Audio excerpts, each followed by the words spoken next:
plus nombreux à tenter le pari un peu fou de vivre dans un lieu insolite. Après la chambre de bonne, l'usine, la grotte, la grange, voici la boutique. Ah, la boutique fantastique, j'ai dit.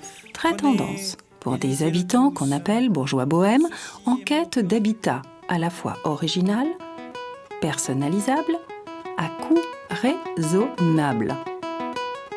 Avant, c'était quoi ici ? C'est un magasin de fleurs. Donc en fait, on a conservé la lumière d'un côté, mais en occultant par rapport aux gens qui passent dans la rue. Et on a privilégié l'ouverture sur le jardin de l'autre côté. Au niveau du permis de construire, à partir du moment où on change l'affectation, il suffit de faire une déclaration, voir avec la mairie, la DDE si c'est accepté. À partir de ce moment-là, il n'y a aucun problème.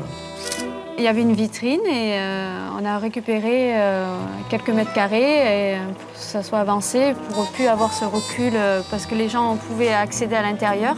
Il y avait une alcôve. Donc on a supprimé ça et on a gardé le côté pratique et pour avoir un peu plus de lumière, parce qu'on a récupéré davantage de lumière. Atmosphère d'arrière-boutique plutôt désespérée. Avant,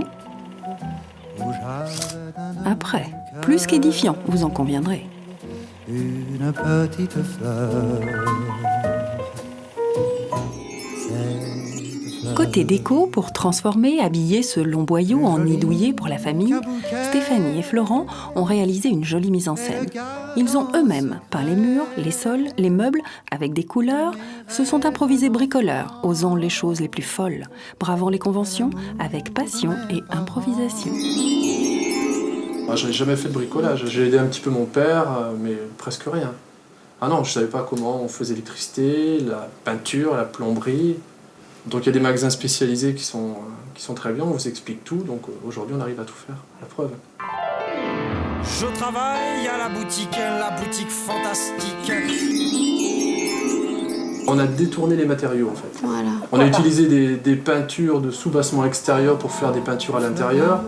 On a utilisé sur la table par exemple une peinture qui est faite pour le métal alors qu'on l'a piquée sur du bois. Donc ça donne un effet martelé qui n'a absolument rien à voir.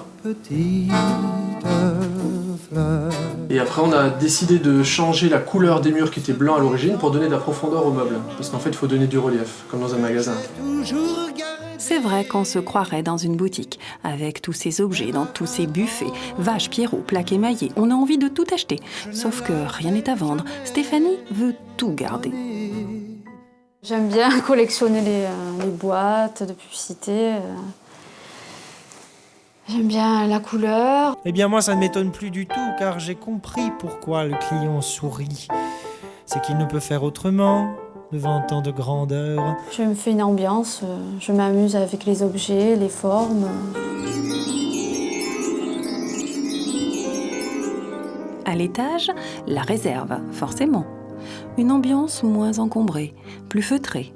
Encore que chez les enfants, on joue aux marchands de couleurs. Pendant que les parents font la pause pour flotter et barboter. Disons qu'on a choisi le thème noir, blanc, gris pour atténuer les couleurs de toute la maison. Et voilà, et les galets, c'est donc ces couleurs-là, thème naturel. Va pour les galets, pour calmer les ardeurs des collectionneurs, sauf qu'il y en a partout, partout, partout. Les rideaux, les coussins, les tapis de sol, les bougies, tout ce qu'on peut trouver dans les galets, on l'a chiné. Peuvent pas s'empêcher. Et derrière, qu'est-ce que c'est ? C'est une plaque en métal, on appelle ça la plaque de manège en fait. Tourne manège, mon joli manège, tourne et retourne doucement. Ça remplace le carrelage, c'est plus lumineux, c'était plus fantaisie, puis il fallait chercher quelque chose un peu d'original. Pour l'humidité, les éclaboussures d'eau, c'est très bien. Génial. C'est fou ce que le bricolage rend intelligent.